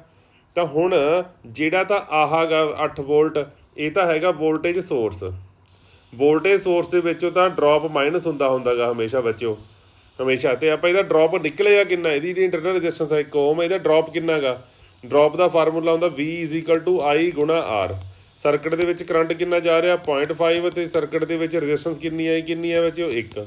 ਜੇ ਆਪਾਂ 1 ਨੂੰ 0.5 ਨਾਲ ਕਰਾਂਗੇ ਸਾਡੇ ਕੋਲ ਕਿੰਨਾ ਆ ਜਾਊਗਾ 0.5 ਵੋਲਟ ਹੀ ਆ ਜਾਏਗਾ ਨਾ ਸਾਡਾ। ਇੱਥੇ ਵੀ ਸਾਡਾ 0.5 ਵੋਲਟ ਆ ਜਾਏਗਾ ਨਾ ਬੱਚੇ। ਤਾਂ 0.5 ਵੋਲਟ ਸਾਡਾ ਡ੍ਰੌਪ ਹੋ ਗਿਆ ਕਿਉਂਕਿ ਇਹ ਸੋਰਸ ਦਾ ਕੰਮ ਕਰ ਰਿਹਾ ਸੀਗਾ। ਤਾਂ 8 ਦੇ ਵਿੱਚੋਂ ਆਪਾਂ ਮਾਈਨਸ ਕਰ ਦਾਂਗੇ ਬੱਚਿਓ 0.5 ਨੂੰ, ਤੇ ਸਾਡਾ ਆਨਸਰ ਆ ਜਾਏਗਾ 7.5 ਵੋਲਟ। ਯਾਦ ਰੱਖਣਾ ਹੈਗਾ। ਤਾਂ E2 ਦੀ ਜਿਹੜੀ ਵੈਲਿਊ ਆ ਗਈ ਉਹ ਆ ਗਈ ਸਾਡੀ 7.5 ਵੋਲਟ। ਆਨਸਰ ਆ ਗਿਆ ਸਾਡਾ। ਦੂਜੇ ਪਾਸੇ ਜੇ ਮੈਂ ਇਹਦੀ ਗੱਲ ਕਰਾਂ ਜੇ ਮੈਂ ਹੁਣ ਇਹ ਕੀ ਹੈਗਾ, ਇਹ ਵੀ ਵੋਲਟੇਜ ਸੋਰਸ ਆ ਕਿ ਡ੍ਰੌਪ ਆ, ਇਹ ਵੋਲਟੇਜ ਡ੍ਰੌਪ ਆ ਕਿਉਂਕਿ ਪੁੱਠੀ ਡਾਇਰੈਕਸ਼ਨ ਦੇ ਵਿੱਚ ਲੱਗ ਕੇ ਇਹ ਵੋਲਟੇਜ ਨੂੰ ਖਾ ਰਿਹਾ। ਤਾਂ ਇੱਥੇ ਸਾਡੇ ਕੋਲੇ ਜਿਹੜਾ ਗਾ ਇੱਥੇ ਇਸ ਰੈਜ਼ਿਸਟੈਂਸ ਦੇ ਕ੍ਰਾਸ ਕਰੰਟ ਕਿੰਨਾ ਗਾ, ਜਿਹੜਾ 4 ਵੋਲਟ ਦਾ ਸਾਡੇ ਕੋਲੇ ਵੋਲਟੇਜ ਸੋਰਸ ਆ, ਚਾਹੇ ਇਹਨੂੰ ਡ੍ਰੌਪ ਕਹਿ ਲਓ, ਇਹਦੀ ਆਪਦੀ ਇੰਟਰਨਲ ਰੈਜ਼ਿਸਟੈਂਸ ਕਿੰਨੀ ਆ 0.5। ਤਾਂ 0.5 ਨੂੰ ਜਦੋਂ ਅਸੀਂ ਮਲਟੀਪਲਾਈ ਕਰਾਂਗੇ ਇਹਦੇ ਕਰੰਟ ਦੇ ਨਾਲ, ਕਰੰਟ ਕਿੰਨਾ ਫਲੋ ਹੋ ਰਿਹਾ 0.5 ਹੋ ਰਿਹਾ ਨਾ, 0.5 ਦੇ ਨਾਲ ਫਲੋ ਕਰਾਂਗੇ ਇਹਨੂੰ ਆਪਾਂ ਕੱਢਾਂਗੇ ਇਹਦੇ ਕ੍ਰਾਸ, ਸਾਡੇ ਕੋਲ ਪ੍ਰੋਪਰ 0.25 ਆ ਜਾਊਗਾ ਬੱਚਿਓ 0.25 ਵੋਲਟ।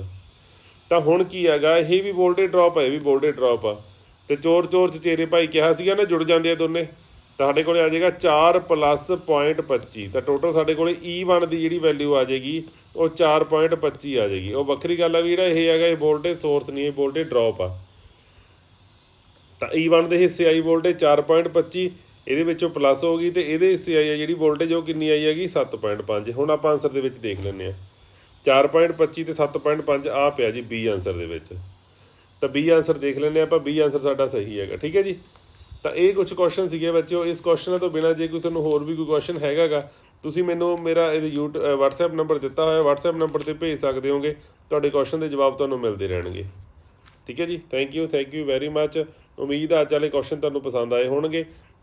ਪਲੀਜ਼ ਇਸ ਵੀਡੀਓ ਨੂੰ ਲਾਈਕ ਜ਼ਰੂਰ ਕਰੋ ਅਤੇ ਅੱਗੇ ਜ਼ਰੂਰ ਸੈਂਡ ਕਰੋ, ਆਪਣੇ ਫਰੈਂਡਸ ਨਾਲ ਸ਼ੇਅਰ ਕਰੋ। ਜੇ ਕਿਸੇ ਕੋਈ ਵੀਡੀਓ ਦੇ ਵਿੱਚ ਘਾਟ ਆ ਤਾਂ ਉਹ ਵੀ ਮੈਨੂੰ ਅਵੇਅਰ ਜ਼ਰੂਰ ਕਰਵਾਓ। ਥੈਂਕ ਯੂ ਬੱਚਿਓ।